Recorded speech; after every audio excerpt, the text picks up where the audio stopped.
Luxor Temple is a large ancient Egyptian temple complex located on the east bank of the Nile River in the city today known as Luxor and was constructed approximately 1400 BCE. In the Egyptian language it is known as ipet, resyt, the southern sanctuary. In Luxor there are several great temples on the east and west banks. Four of the major mortuary temples visited by early travelers and tourists include the Temple of Seti I at Gurnah, the Temple of Hatshepsut at Deir el Bahri, the Temple of Ramesses II, and the Temple of Ramesses III at Medinet Habu, and the two primary cults temples on the east bank are known as the Karnak and Luxor. Unlike the other temples in Thebes, Luxor Temple is not dedicated to a cult god or a deified version of the king in death. Instead, Luxor Temple is dedicated to the rejuvenation of kingship. It may have been where many of the kings of Egypt were crowned in reality, or, conceptually, to the rear of the temple are chapels built by Amenhotep III of the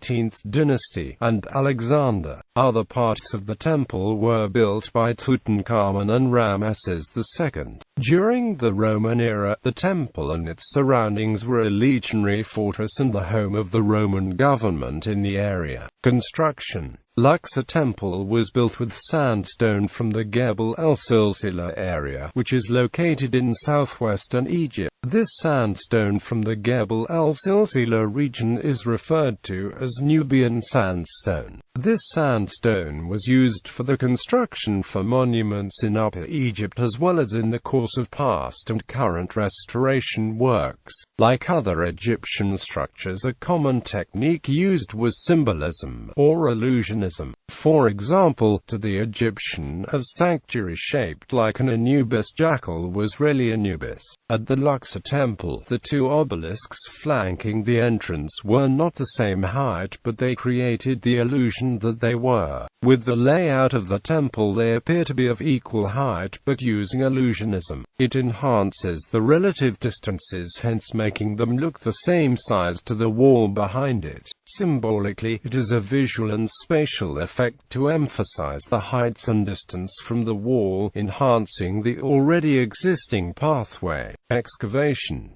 From medieval times, the Muslim population of Luxor had settled in and around the temple, at the southward end of the mount. Due to the Luxor's past city population building on top of and around the Luxor Temple, centuries of rubble had accumulated, to the point where there was an artificial hill some 48 to 50 feet in height. The Luxor Temple had begun to be excavated by Professor Gaston Maspero after 1884, after he had been given the order to commence operations. The excavations were carried out sporadically until 1960. Over time, accumulated rubbish of the ages had buried three-quarters of the temple, which contained the courts and colonnades which formed the nucleus of the Arab half of the modern village. Maspero had taken an interest earlier, and he had taken over the post of Mariette Pasha to complete their job in 1881.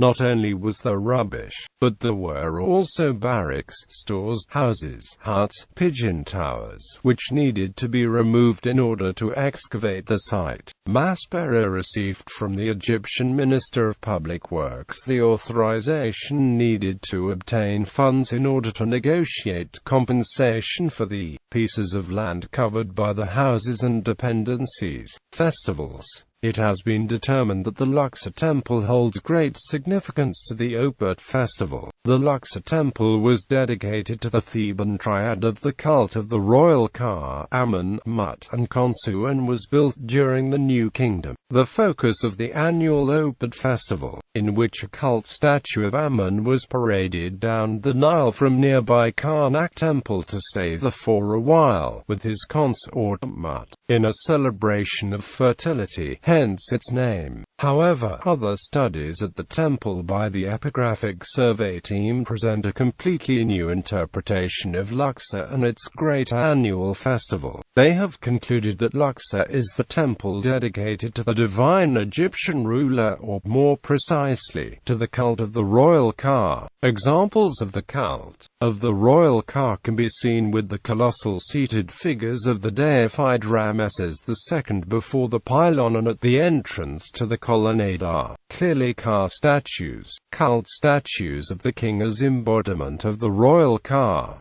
Shrine stations. 6 bark shrines, serving as way stations for the barks of the gods during festival processions, were set up on the avenue between the Karnak and Luxor Temple. The avenue, which went in a straight line between the Luxor Temple and the Karnak area, was recently lined with human-headed sphinxes of Nectar-Nebo. I-21. In ancient times it is probable that these replaced earlier sphinxes which may have had different heads. Along the avenue the stations were set up for ceremonies such as the Feast of Opet, which held significance to temple. Each station had a purpose. For example, the 4th station was the station of Kamer, which cooled the ore of Amun. The 5th station of Kamer was the station which received the beauty of Amun. Lastly, the 6th station of Kamer was a shrine for Amun, holy of steps. Defacement.